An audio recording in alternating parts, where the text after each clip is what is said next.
a liberdade que temos em Cristo Jesus.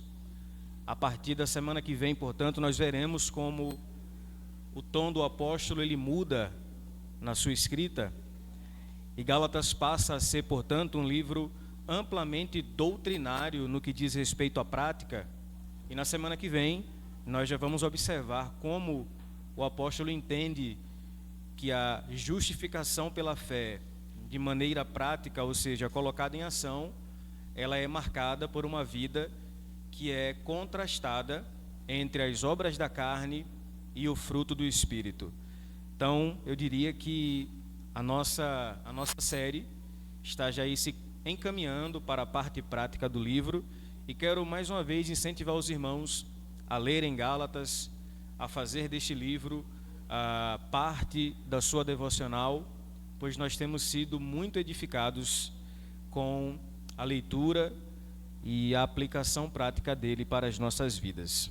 Vamos ler, meus irmãos. Nós leremos então a parte final, versículo 21, e vamos concluir no versículo 31. Gálatas 4, versículo 21 ao 31, nos diz assim a palavra de Deus: Digam-me vocês, os que querem estar debaixo da lei, acaso vocês não ouvem a lei? Pois está escrito que Abraão teve 2 filhos, um da escrava e outro da livre. O filho da escrava nasceu de modo natural, mas o filho da livre nasceu mediante promessa. Isto é usado aqui como uma ilustração. Estas mulheres representam 2 alianças. Uma aliança procede do monte Sinai e gera filhos para a escravidão. Esta é Agar. Agar representa o monte Sinai na Arábia e corresponde à atual cidade de Jerusalém, que está escravizada com seus filhos. Mas a Jerusalém do alto é livre e é a nossa mãe, pois está escrito: regozije-se, ó estéril, você que nunca teve um filho, grite de alegria. Você que nunca esteve em trabalho de parto, porque mais são os filhos da mulher abandonada do que os daquela que tem marido. Vocês, irmãos, são filhos da promessa, como Isaque. Naquele tempo, o filho nascido de modo natural perseguiu o filho nascido segundo o Espírito. O mesmo acontece agora. Mas o que diz a Escritura? Mande embora a escrava e o seu filho, porque o filho da escrava jamais será herdeiro com o filho da livre. Portanto, irmãos, não somos filhos da escrava, mas da livre. Vamos a mais uma palavra de oração, meus irmãos? Oremos mais uma vez. Nosso Deus amado, acabamos de cantar que somos felizes, e essa é uma realidade do cristão. Nós não estamos, nós somos felizes. Isso não é um estado de espírito, isso é uma convicção. Nós somos felizes porque temos Jesus. A tua palavra, mais uma vez lida, agora será ensinada, explicada e aplicada. E a nossa sincera oração, ó Deus, é que o Senhor nos ajude a entender e sermos então praticantes desta palavra maravilhosa. Portanto, ó Deus, glorifica o teu nome nessa noite, para que nós possamos te glorificar, de modo a agradar o Senhor sobre todas as coisas. Fazemos isso por Cristo Jesus. Amém.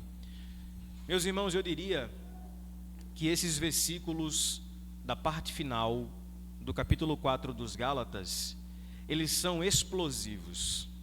Isso porque eles vão concluir toda a temática que o apóstolo Paulo introduziu ainda nos primeiros capítulos da epístola aos Gálatas. Observe que até aqui nós observamos valiosos conceitos a respeito do que temos aprendido com a leitura aos Gálatas. Vemos aqui a suficiência da graça de Deus em detrimento à lei, ou seja, no nosso processo de salvação, nós não podemos adicionar outros elementos que não a graça. Esse é, portanto, o grande apelo do apóstolo Paulo, é lembrar aos Gálatas, e por tabela nos lembrar, que nós somos salvos exclusivamente pela graça. O apóstolo Paulo ainda abordou de uma maneira muito abrangente e clara a liberdade que temos em Cristo Jesus, de modo que experimentar a graça é, por consequência, vivermos uma vida de liberdade. No capítulo 5, a partir da semana que vem, nós veremos como o apóstolo ainda enfatiza essa verdade, dizendo abertamente que foi para a liberdade que Cristo nos libertou. Portanto, nessas palavras do apóstolo, aqui nesse trecho do capítulo 4, nós temos o apóstolo Paulo agora concluindo essas temáticas, de modo a chamar a atenção dos Gálatas para a importância de mantermos uma vida pautada na graça de Deus. E eu queria muito a sua atenção para essa verdade nessa noite, meus irmãos. A gente já viu aqui que o apóstolo Paulo, ele trabalhou a eficácia da lei. Para que serviu a lei? E o apóstolo relata que a lei serviu tão somente para nos apontar a necessidade de um Salvador. A lei, por si mesma, ela não funciona como um sistema de salvação. A lei, portanto, tem a sua eficácia para nos mostrar o quanto nós carecemos de um Salvador. Porque nenhum de nós conseguiríamos ser cumpridores da lei. Aí vem a beleza do Evangelho. O Senhor Jesus, como homem perfeito, habitou entre nós, o Verbo se fez carne, e ele, por sua vida e obra, exigiu completamente ou cumpriu perfeitamente as exigências da lei. Então, o que Paulo tem a nos dizer em Gálatas é que se Jesus cumpriu todos os requisitos da lei, nós agora não precisamos mais de rituais e sacrifícios. O que precisamos, na verdade, é confiar na graça e descansarmos na realidade da nossa salvação. E veja então como é que o apóstolo ele vai começar essa carta, ou melhor dizendo, começar esse relato desse trecho final do capítulo 4. No versículo 21, o apóstolo Paulo faz uma pergunta que ela é retórica. Em outras palavras, ele faz uma pergunta que ele não espera a resposta, mas que na verdade a pergunta já é ou já contém um tipo de resposta intrínseca nela. Veja então o que ele diz, capítulo 4, versículo de número 16, ou melhor, 21. Digam-me vocês, os que querem estar debaixo da lei, acaso vocês não ouvem a lei? Veja que pergunta interessante. O apóstolo Paulo está afirmando aos Gálatas que todo o contexto que ele ensinou para eles, de que a graça de Jesus é suficiente, ela está contrastada com uma vida debaixo da lei. Então Paulo está argumentando para aqueles irmãos que estavam voltando para o caminho da lei, mais ou menos o seguinte: se vocês são tão zelosos pela lei e querem viver debaixo da lei, vocês deveriam saber que a lei que vocês tanto zelam, ela aponta para a realidade do Evangelho. É interessante o que Paulo está dizendo, porque Paulo está argumentando usando o argumento dos próprios Gálatas, porque os Gálatas estavam concluindo que era necessário voltar às práticas da lei para adicioná-las ao processo de salvação. O apóstolo Paulo então argumenta o seguinte: já que vocês estão observando tanto a lei, eu digo a vocês, por que é que vocês olham, porque vocês observam a lei? Acaso vocês não a ouvem? Como quem diz, se vocês ouvissem a lei, vocês perceberiam que a lei não aponta para ela mesma. A lei aponta para um Salvador que nos oferece a salvação pela graça. Eu tenho dito aqui, irmãos, ao longo dessa série, e eu sei que essa série ficará marcada em nossos corações, e repito o que tenho dito: a salvação, irmãos, ou é pela graça, ou é pela graça. Não há um outro caminho, não há um plano B, não há uma outra alternativa que possa nos fazer entender um outro sistema que possa nos convencer de que além da graça existe algum outro elemento de obra humana. Na verdade, meus irmãos, o caminho da graça é nos mostrar o quanto incapazes diante dos nossos pecados nós somos. Então o que é que Paulo está argumentando? Paulo está dizendo que todo aquele sistema da lei do Antigo Testamento, de sacrifícios, de preço, de guarda de sábado, tudo isso apontava para uma realidade. Qual? Que nós precisamos de um Salvador. E que o nosso Salvador nos oferece uma salvação que não se pode comprar. Isso é Evangelho, meus irmãos. O Evangelho de Jesus nos lembra de que o que recebemos, recebemos pela graça. E o que é a graça, senão a afirmativa que diz que graça só é graça quando quem dá é bom e quando quem recebe não merece. A verdade, irmãos, é que nós não merecíamos, mas Deus, em sua infinita graça, em seu favor maravilhoso, nos oferta a mensagem da salvação. É por isso que essa pergunta de Paulo ela é retórica. Paulo está dizendo aos Gálatas: digam-me vocês que querem estar debaixo da lei. Veja, irmãos, que peso há nessas palavras. É como se Paulo dissesse: vocês acabaram de conhecer o Evangelho da graça. Vocês acabaram de se deparar com a realidade de uma graça salvífica, que não é necessário pagar preços e vivenciar toda essa sistemática escravizatória. E agora vocês querem voltar para lá? Então Paulo, meus irmãos, está lembrando aos Gálatas, e o Espírito Santo também nos lembra nessa noite, de que não foi o nosso querer, não foi o esforço do nosso braço. Na verdade, meus irmãos, foi graça, foi obra da graça de Deus. É por isso que nós intitulamos essa série como Gálatas, graça suficiente para hoje. Essa graça é suficiente, irmãos, para nos lembrar, dentre outras coisas, de que nós não somos os nossos próprios salvadores. Já pensou se dependesse de você? Já pensou se fosse pelo seu esforço?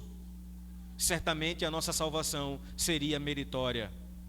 O apóstolo então pergunta aos Gálatas: digam-me vocês, os que querem estar debaixo da lei, acaso vocês não ouvem a lei? E essa pergunta de Paulo, meus irmãos, ela me faz lembrar aquela pergunta de Jesus ao mestre da lei, em Lucas 10, na parábola do bom samaritano.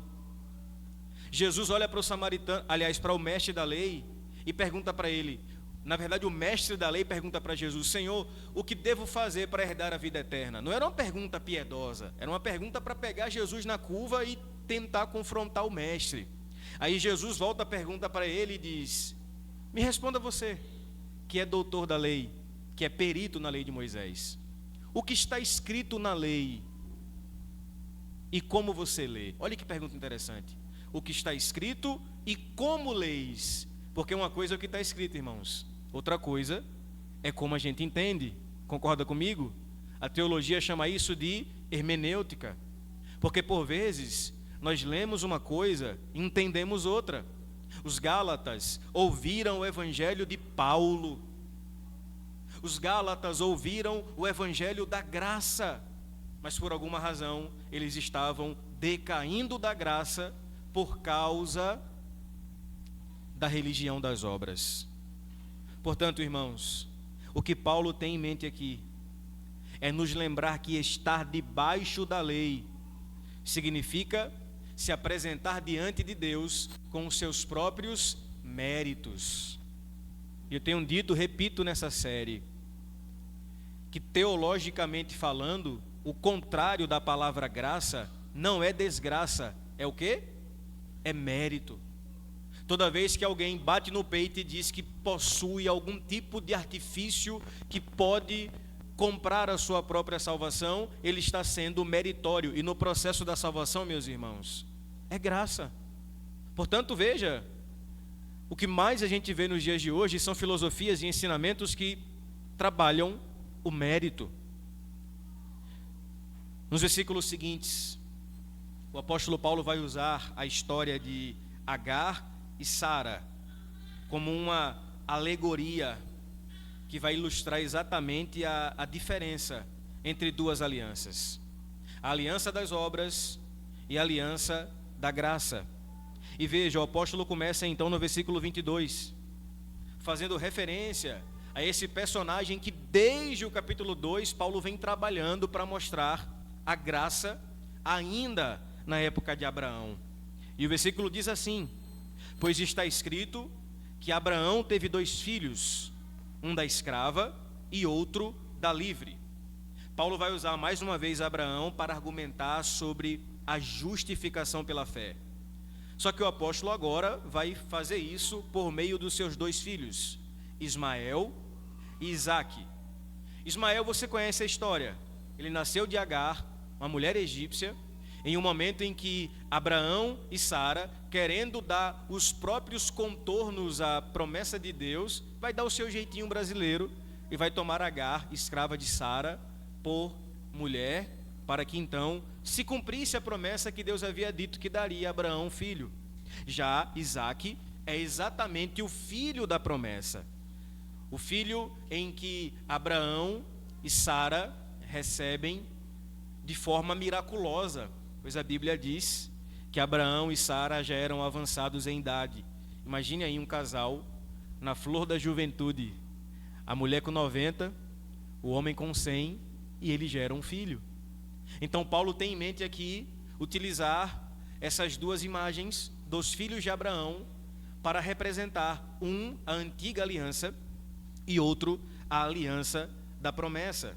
E em um rápido esboço, meus irmãos, nós podemos perceber que o apóstolo vai trabalhar então a antiga aliança simbolizada por Agar, a escrava, e por consequência Ismael, a qual Paulo chama de filho da carne, e que na representação que ele faz aqui, ele vai conectar Jerusalém, a Jerusalém da época de Paulo. E por consequência, nós temos a nova aliança da graça, representada por Sara, uma mulher livre, e Isaque, o seu filho, que nasceu de forma miraculosa, conforme a promessa de Deus. Estes representam a livre e gloriosa Jerusalém celestial. Eu quero pedir a você um pouquinho de paciência, porque esse texto é um tanto quanto denso, que o apóstolo aqui está fazendo o que a teologia chama de alegoria. E sem dúvidas a alegoria é um dos gêneros mais difíceis de se compreender, porque Paulo vai pegar personagens históricos e vai fazer aplicações alegóricas a respeito deles. Mas, pela graça de Deus, nós vamos compreender o que o apóstolo quer dizer para nós. Voltando ao versículo 22, com esse pano de fundo, nós temos agora o seguinte entendimento. O ponto central que o apóstolo Paulo quer trabalhar aqui nesse capítulo é nos mostrar, meus irmãos, que a verdadeira filiação a Deus não vem por esforços humanos, tampouco por observar a lei, mas por confiar na promessa de Deus. Tenha isso em mente. Como é que Ismael nasceu?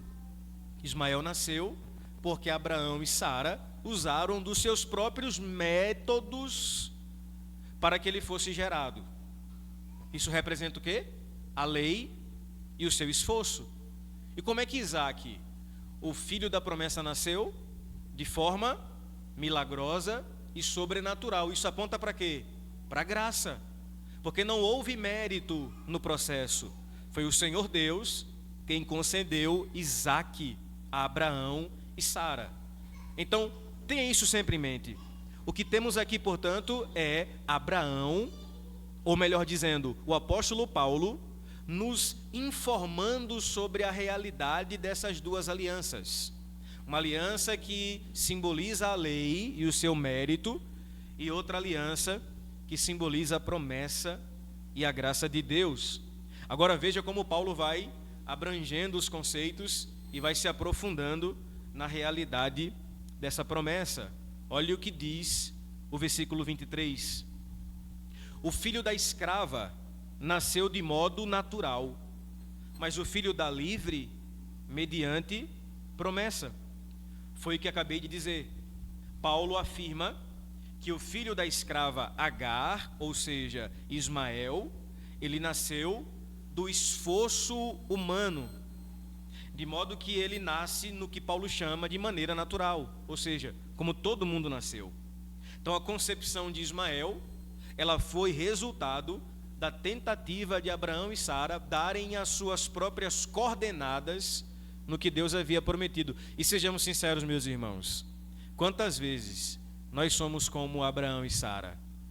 Deus nos promete coisas extraordinárias, a gente até confia, mas para e pensa, eu acho que meu plano é melhor, vou dar o meu jeitinho aqui. Tem Agar ali, então já sei, é a alternativa que está apontando.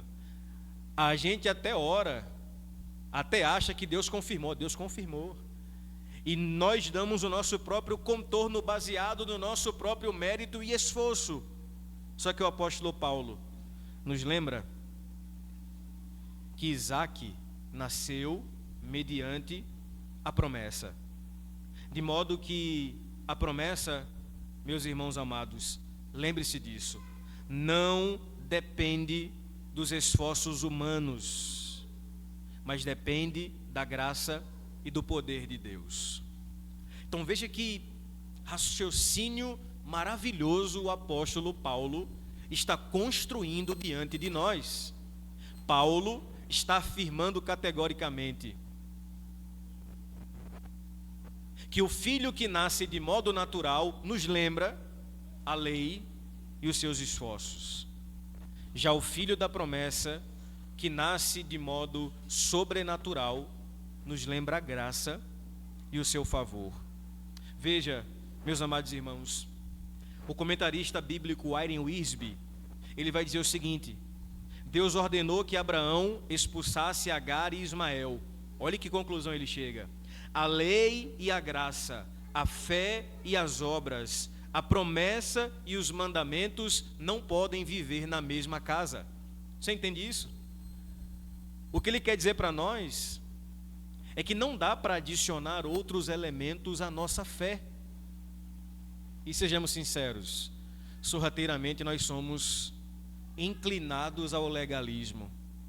E a gente acha que por nossa fé, por nosso esforço, por nossa oração poderosa, pelo nosso pagar de preço, talvez Deus se mova em favor. E não, meus irmãos. O Senhor não se move por nossa oração poderosa ou por nossa campanha de fé. Deus se move por Ele mesmo, na sua autoexistência. E o que recebemos dEle é graça. Como cantamos aqui no nosso cenário do cantor cristão, nós somos felizes. Por quê? Somos felizes, meus irmãos, porque nós recebemos graça. Graça de Jesus. Portanto, o apóstolo vai trabalhando esses conceitos, e no versículo 24, ele vai então aprofundar a sua alegoria. Olha o que ele diz: isso é usado aqui como uma ilustração. Estas mulheres representam duas alianças. Uma aliança procede do Monte Sinai e gera filhos para a escravidão. Esta é Agar.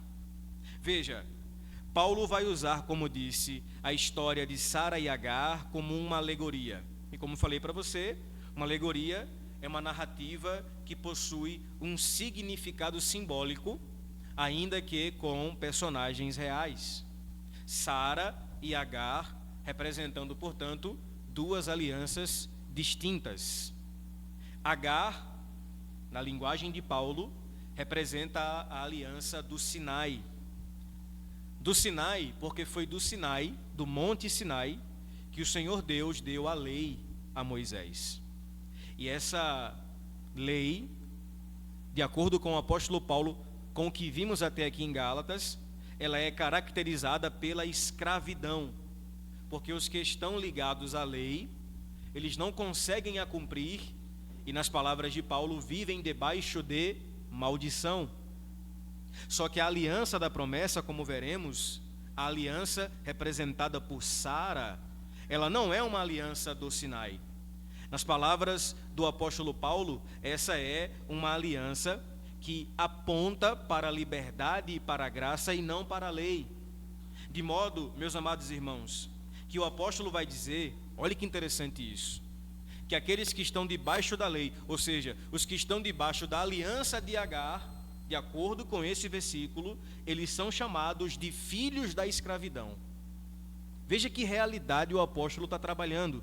É como se Paulo estivesse dizendo que se a nossa fé é uma fé que se baseia na lei, é uma fé que se baseia no mérito, é uma fé escravizadora.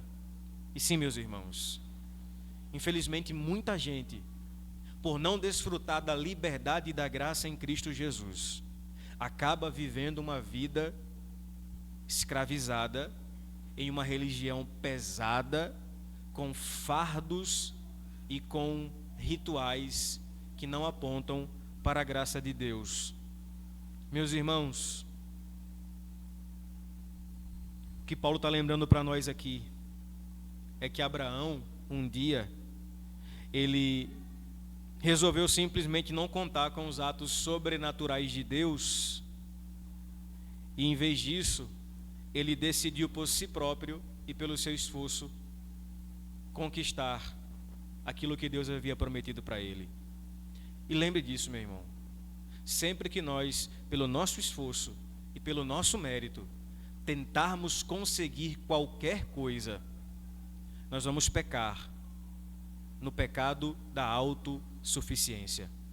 Qual é a grande mensagem do Evangelho?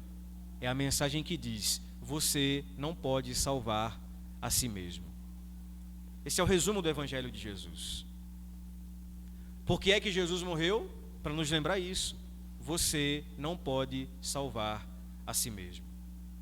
Hoje em dia, nós vivemos um tempo em que as filosofias, as ideologias, tudo gira em torno do homem, de você mesmo, de desenvolver o seu potencial, de mostrar o quanto você é bom, e o Evangelho nos lembra o quanto nós somos ruins, o quanto nós somos maus, o quanto carecemos de Deus.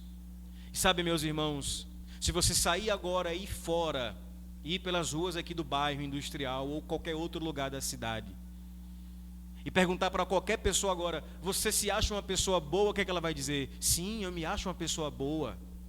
Se você perguntar para ela: você acha que você merece o céu? A resposta é a mesma: sim, eu mereço, porque eu não bebo, eu não faço, eu não mato, eu não. Não. Quando na verdade o Evangelho nos mostra totalmente o contrário. Não é porque a gente faz ou deixa de fazer, é por quem ou por que Jesus fez. E Jesus fez, meus irmãos, não para que a gente bata o peito e mostre para Ele: olha aqui as minhas obras, mas para que a gente se renda diante dEle e reconheça que, conforme diz a palavra de Deus, as nossas boas obras diante de Deus, elas são o que, meus irmãos? Trapo de imundícia. Ou seja, para Deus é algo repugnante. Que bom saber disso, né, irmãos? Que bom saber que, por melhor que a gente seja, nada disso é suficiente, a não ser o fato de reconhecermos que a graça de Deus nos resgatou das trevas e nos trouxe para a maravilhosa luz. Me permita citar Timothy Keller. Não posso passar um sermão sem citar ele, né? E Timothy Keller, ele fala o seguinte sobre essa passagem. Olha que interessante. Dormindo com Agar, Abraão escolheu confiar em suas próprias capacidades. Optou por trabalhar e ganhar seu filho. Olha o que ele diz: Abraão agiu por fé, mas a fé depositada em si mesmo como seu próprio Salvador.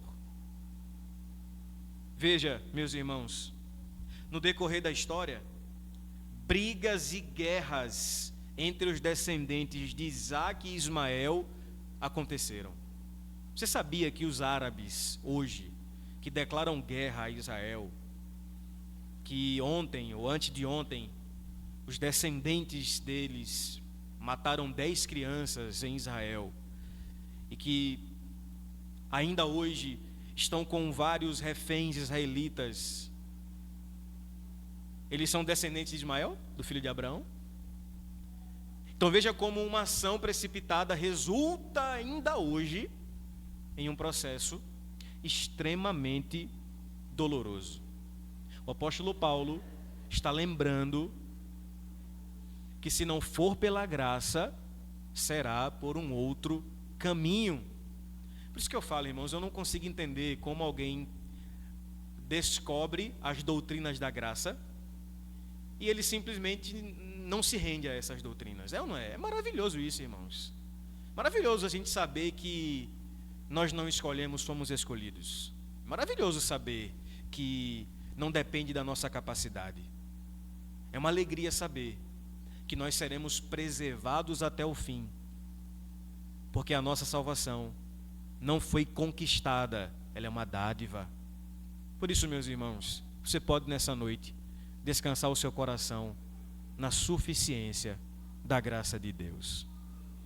O apóstolo ainda vai dizer no versículo 25: Agar representa o monte Sinai na Arábia e corresponde à atual cidade de Jerusalém, que está escravizada com os seus filhos. Olha que conclusão interessante o apóstolo Paulo vai trazer. Paulo vai dizer que Agar, ela simboliza, ela representa o monte Sinai na Arábia, que corresponde à atual cidade de Jerusalém. Atual aqui leia como nos dias de Paulo. A Jerusalém, nos dias de Paulo, segundo o apóstolo, ela era escravizada, mas não só a cidade. Paulo está falando aqui do sistema político e do sistema de guerras. Jerusalém escravizada, mas não só ela, também os seus filhos. E olha que interessante. Paulo está explanando ou expandindo a alegoria que ele começou. Ele vai identificar que Agar, ela representa o Monte Sinai, mas faz uma conexão com a Jerusalém terrestre, uma Jerusalém que estava escravizada. E ele vai se referir a essa cidade, Jerusalém, o centro do judaísmo legalista, que rejeitou a nova aliança em Cristo. E ele vai dizer que todo aquele sistema escravizou os filhos de Jerusalém. Então, na visão de Paulo, a Jerusalém terrestre, ela está escravizada porque a lei, meus irmãos, ela não pode justificar. Vocês lembram que alguns sermões atrás dessa série, eu falei para vocês que a eficácia da lei é apontar para a necessidade de um Salvador e desfrutar dessa realidade. Então Paulo está argumentando que debaixo dessa lei nós somos filhos da escravidão. Só que olha o que ele vai dizer no versículo 26. Mas a Jerusalém do alto é livre, essa é a nossa mãe. É um tanto quanto difícil entender a linguagem de Paulo aqui, né? Analogias, alegorias, mas em linhas gerais, meus irmãos, Paulo está fazendo aqui a diferença entre a Jerusalém terrestre, que gera escravidão, com a Jerusalém do alto, a Jerusalém celestial, que revela para nós a graça de Deus. E me permitem, rápidas palavras, falar um pouquinho sobre a beleza da teologia bíblica da Nova Jerusalém. Quem aqui já leu na Bíblia que um dia nós vamos morar na Nova Jerusalém? E eu não sei se você já parou para pensar, mas a Nova Jerusalém prometida no Apocalipse é uma cidade. Uma cidade. E é interessante que o plano da redenção, ele se iniciou em um jardim, o Jardim do Éden. Porém, esse plano de salvação será finalizado onde? Em uma cidade. Por isso nós plantamos igrejas. Porque nós entendemos que as igrejas, elas servem para redimir a cidade. De modo que, depois que o homem sai do jardim, a Bíblia diz que ele funda cidades. E as cidades que aparecem no texto bíblico, Gênesis 4, Gênesis 5, elas são expressões da rebeldia do homem contra Deus. Pois quem funda essa cidade são os descendentes de Caim, um homem ímpio. Até que a Bíblia diz então que em um ato de rebeldia, uma cidade por nome de Babel, que prefigurava uma outra cidade, Babilônia, se reúne em torno da torre daquela cidade, homens que se rebelaram contra Deus na tentativa de ser igual a Ele, para que o seu nome ficasse famoso e fosse espalhado por toda a terra. A partir daí nós temos o fundamento de Babilônia, que é a idolatria, a egolatria, o homem no centro, até que, meus irmãos, se estabelece então no texto bíblico essa diferenciação. Babilônia como a cidade da idolatria, Jerusalém como a cidade de Deus. O resultado final é a beleza da redenção das cidades. De modo que a Bíblia diz no livro de Atos que antes de Paulo plantar uma igreja em Corinto, o Senhor disse a Paulo: pode ir plantar a igreja em Corinto, porque eu tenho muita gente nessa cidade. Resultado disso tudo, meus irmãos, é que um dia a Bíblia diz que nós experimentaremos a realidade de novos céus e nova terra. E nessa nova terra nós estaremos em uma santa cidade, cuja a Bíblia diz que não haverá muros. Por quê? Porque o Senhor será o nosso muro. Paulo então está dizendo aqui, meus irmãos, que nós cristãos que experimentamos da graça de Deus, temos a certeza de uma santa expectativa, a qual? De que um dia, o mundo que hoje zomba da nossa fé, que em um evento como a abertura das Olimpíadas sacrileja o que para nós é valioso, como a ordenança da ceia, um dia nós estaremos com o nosso Senhor na Jerusalém celestial.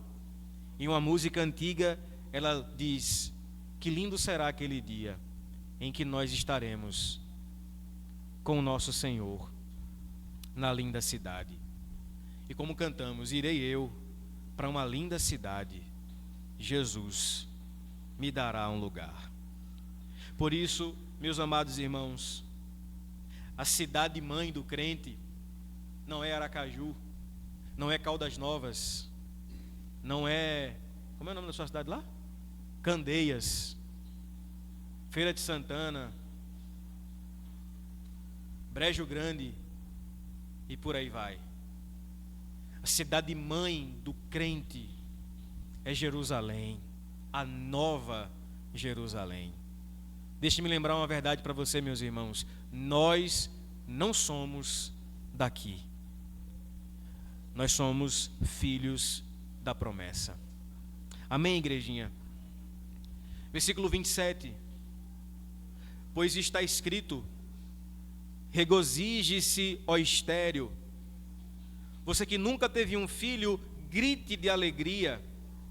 Você que nunca esteve em trabalho de parto, porque mais são os filhos da mulher abandonada do que os daquela que tem marido. Impressionante, Paulo. Paulo está trabalhando aqui a teologia bíblica das duas alianças, a da graça, a da lei.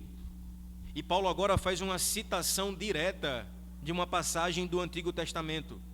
Isaías 54, versículo 1.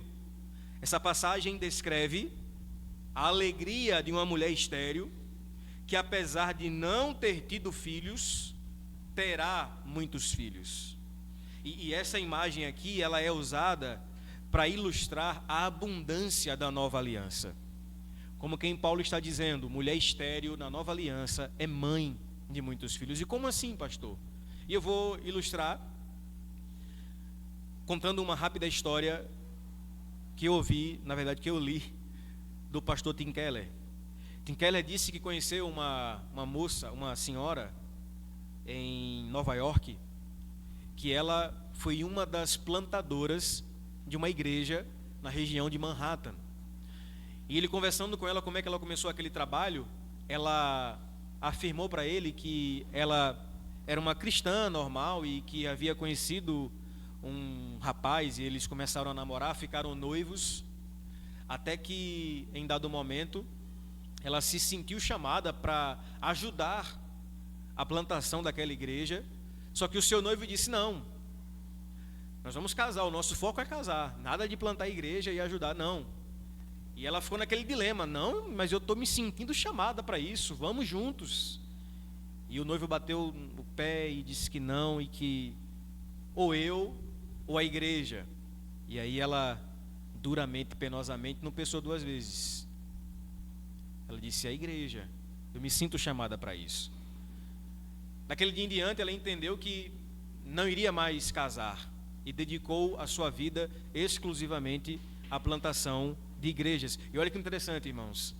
Ela então disse ao pastor Tim Keller que depois que ela começou aquela igreja, ou ela ajudou a começar aquela igreja, ela afirmou que perdeu as contas de quantos filhos espirituais ela teve a partir daquele trabalho. Então veja, ela não era casada, ela não tinha filhos naturais, mas ela teve vários filhos espirituais. É isso que o texto de Isaías promete, que na graça até a estéril é mãe de muitos filhos. Por isso, meus amados irmãos, a nova aliança em Cristo Jesus é marcada pela abundância de filhos espirituais. Por isso plantamos igrejas, irmãos, porque o Senhor tem muita gente nessa cidade. Amém, irmãos? Então veja, o apóstolo faz menção, portanto, a essa passagem do Antigo Testamento para nos mostrar que a mulher estéril, ou seja, Sara, é a nossa mãe espiritual, porque nós somos os seus filhos, os filhos da graça. E a graça, irmãos, ela vai sempre nos lembrar de que nós não somos como Ismael, um filho que representa as nossas obras. Me permita então, meus irmãos, caminhar para o final, lendo os últimos versos. Verso 28, olha o que Paulo lembra aos Gálatas: vocês, irmãos, são filhos da promessa como Isaque. Paulo se volta aos Gálatas e vai concluir essa realidade: vocês são filhos da promessa como Isaque. Paulo está lembrando aos Gálatas qual era a verdadeira identidade deles. Assim como nós, meus irmãos, também precisamos ser lembrados da nossa verdadeira identidade em Jesus. Sabe de uma verdade, meu irmão? Você é filho da promessa. Nós somos filhos da promessa. Nós não somos filhos da lei. Não foi uma salvação meritória que nos alcançou, mas foi uma salvação pela graça. Então, se nós somos filhos da promessa, precisamos viver como filhos da promessa. E como filhos da promessa, somos chamados a viver em obediência, em amor, mas sobretudo debaixo da graça suficiente do Senhor nosso Deus. Hoje de manhã na Ciba, na nossa igreja mãe, eu estava pregando no culto pela manhã e eu lembrei de uma história muito inusitada que aconteceu comigo. Isso há uns 12 anos atrás. Eu trabalhava em um hipermercado aqui da cidade e depois de um dia exaustivo, cansativo, eu peguei o ônibus para retornar para casa. E eu me lembro que ao sentar no ônibus, no banco da frente, alguém com um tom bem humorado havia escrito na parte traseira do banco, de modo que eu conseguia ler, a seguinte frase: Rod Bell. Veja, Rod Bell é um famoso teólogo liberal. Ele não crê na Bíblia como palavra de Deus, não crê na suficiência das Escrituras, e ele afirma que o inferno não existe, porque Deus é muito bom para mandar pessoas para o inferno. Só que a frase era assim: Rod Bell afirma que o inferno não existe. Isso porque ele não conhece o sistema de ônibus de Aracaju. Isso aqui é o inferno.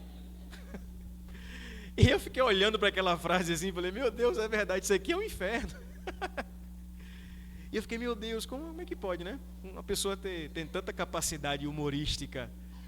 E fiquei pensando assim, aí de repente, um senhor subiu no ônibus e sentou do meu lado. O ônibus não estava cheio, ele sentou do meu lado e veio conversando comigo na viagem. Em dado momento ele começou a me evangelizar. Eu já era cristão. E eu tentava falar para ele assim que era cristão, mas ele não deixava, ele pregando tal. Eu falei: eu vou ser evangelizado aqui um pouquinho, estou precisando. E ele falando tal, e quando ele ia saltar, eu falei: moço, deixa eu te falar uma coisa, eu também sou cristão. Olha que coincidência, né? Aí ele olhou para mim assim, bem sério, e falou: não, não existe coincidência para quem serve um Deus de providência. Aí, irmãos, aquela frase assim entrou em mim com uma flecha. Falei, verdade, meu Deus, que coisa maravilhosa. É verdade, não existe coincidência para quem serve a um Deus de providência. Irmãos, e hoje pela manhã eu pregava exatamente sobre a providência de Deus. E o ponto mais belo da providência, ou da doutrina da providência, não é como as pessoas pensam, né? Que é providência? É Deus me dar um carro, uma casa, me prover coisas materiais. Não, a beleza da doutrina da providência é sermos lembrados que foi o Senhor Deus quem proveu a nossa salvação em Cristo Jesus.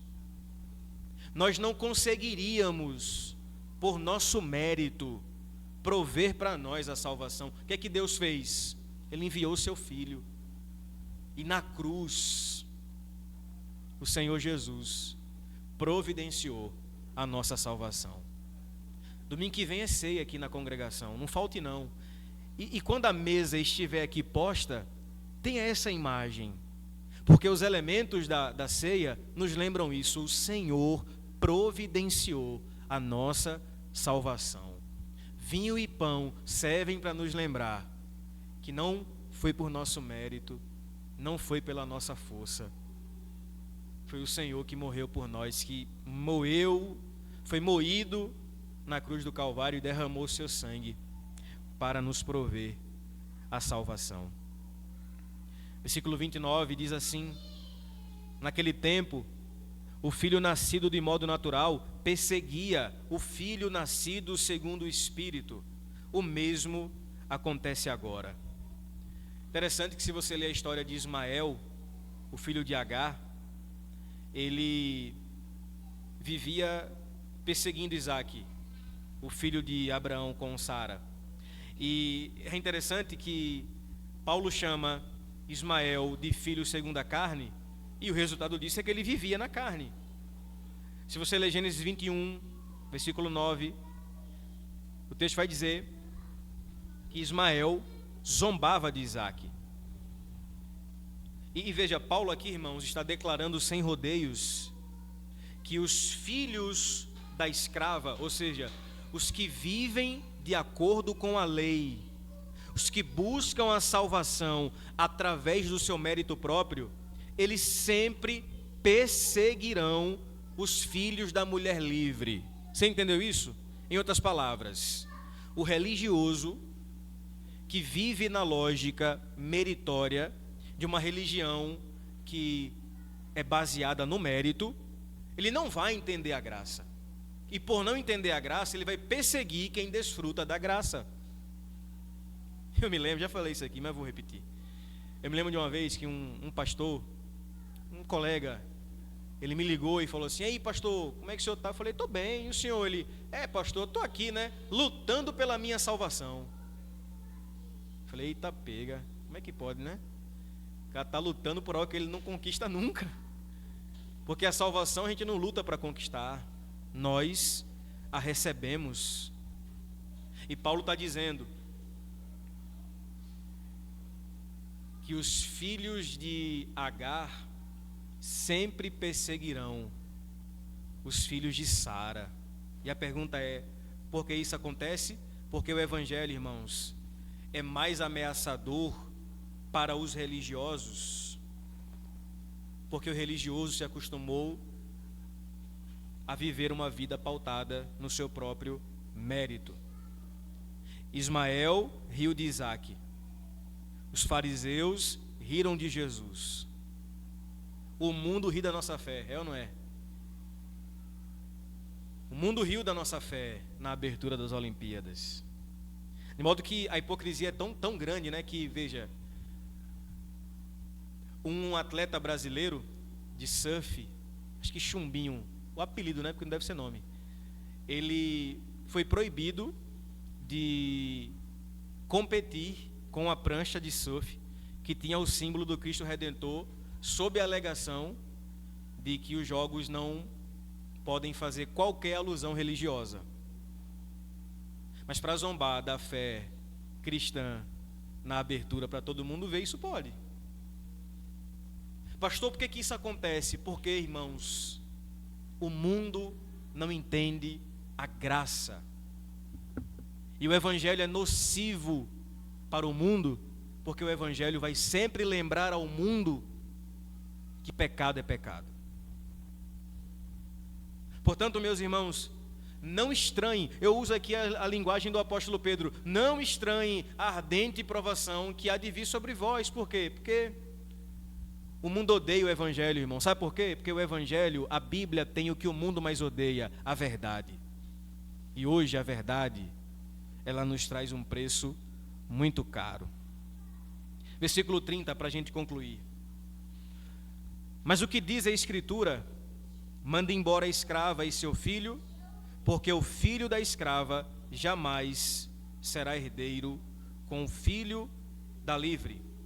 Veja, irmãos, a expulsão de Agar e Ismael simboliza para nós a necessidade urgente de afastar o legalismo e as práticas meritórias do nosso processo de salvação.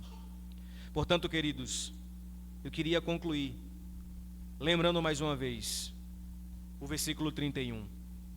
Paulo conclui toda essa parte inicial dos Gálatas, e não falte semana que vem, nós vamos ver aqui ações práticas da liberdade em Cristo, depois da vida pelo Espírito, baseada ali no contraste entre obras da carne e fruto do Espírito. E Paulo então conclui essa parte da carta dizendo: portanto, irmãos, não somos filhos da escrava, nós somos filhos da livre.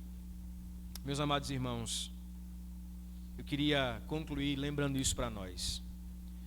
Foi para a liberdade que Cristo nos libertou. Voltar a um sistema de meritocracia, de pagar preços, de guardar dias e festas, é decair da graça. Pastor, então o que fazer diante desse favor imerecido? Nada.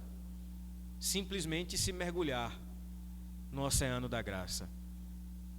Já falei isso aqui e me permita tornar a dizer. Nós temos muita dificuldade em entendermos a graça de Deus. Porque, por exemplo, ninguém aqui trabalha de graça, né? Alguém aqui trabalha de graça? Só Robson, que foi uma vez que ofereceu o serviço de graça e a moça não quis. Mas hoje a agenda está cheia. Tá? Mas ninguém aqui trabalha por esporte, né? Ah, não, né? Trabalho por hobby, por diversão, né? Não, a gente trabalha para receber. Então, o mérito, ele está intrínseco em nós. Até na forma como a gente agradece, né? Você recebe um presente, qual é a palavra que você usa para agradecer? Obrigado. Olha que palavra pesada. Tipo assim, você recebeu o presente e você fala assim, olha, obrigado, estou obrigado a lhe devolver. Talvez o francês agradeça melhor, né? O francês, ele agradece dizendo merci, que significa misericórdia, ou seja, tenha misericórdia de mim, eu não tenho como lhe pagar. O espanhol também, o espanhol quando agradece fala graças, ele fala, isso é graça, eu não tenho como lhe pagar. De modo, meus irmãos, que nós temos natural dificuldade com a graça, porque o nosso pecado, o pecado que habita em nós, ele tenta nos convencer que nós merecemos alguma coisa. A carta aos Gálatas, irmãos, nos lembra de uma realidade. Que realidade é essa? A graça é suficiente para hoje. Amém, meus irmãos? Você crê nisso nessa noite? Então me permita concluir com 3 rápidas aplicações. A primeira delas é: lembre da sua identidade em Cristo. Você não é escravo, Jesus nos libertou. A segunda delas é: desfrute da liberdade e da graça, porque nós não somos mais escravos do medo. E terceiro, Wagner,